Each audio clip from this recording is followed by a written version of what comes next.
Ngayong tag-init, hindi na kailangang gumastos para ma-achieve ang winner na Summer OOTD.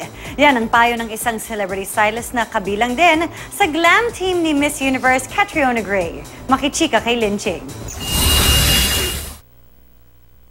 Papalapit na ang summer mga kapuso. At siguradong nasa plano nyo na ang pumunta sa mga beach para sa dose ng vitamin C.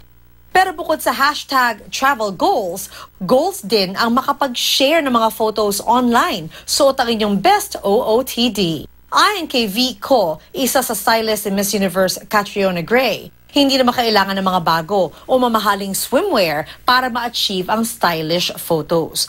Ang solusyon, ang paggamit ng ilang fashion essentials. Doon sa mga gustong maging bongga ang OOTD nila pero wala silang budget, you can always go on your closet and check what you have. Pair them with accessories like hats, shades, and cover-ups.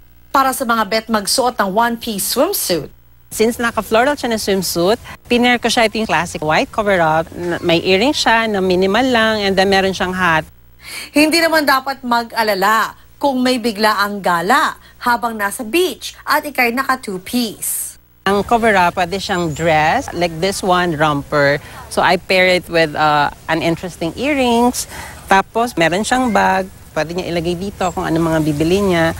At kung dark color swimwear lamang ang meron sa inyong closet, Possible pa rin siyang maging bonggang OOTD as long as i-glamorize mo siya or accessorize mo siya ng colored like yellow na hat. Tapos pinair ko siya sa boyfriend shirt.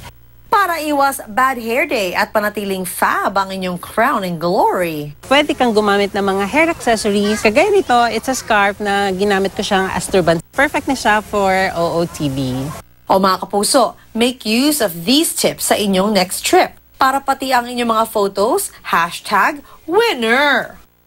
Linching updated sa Showbiz Happenings.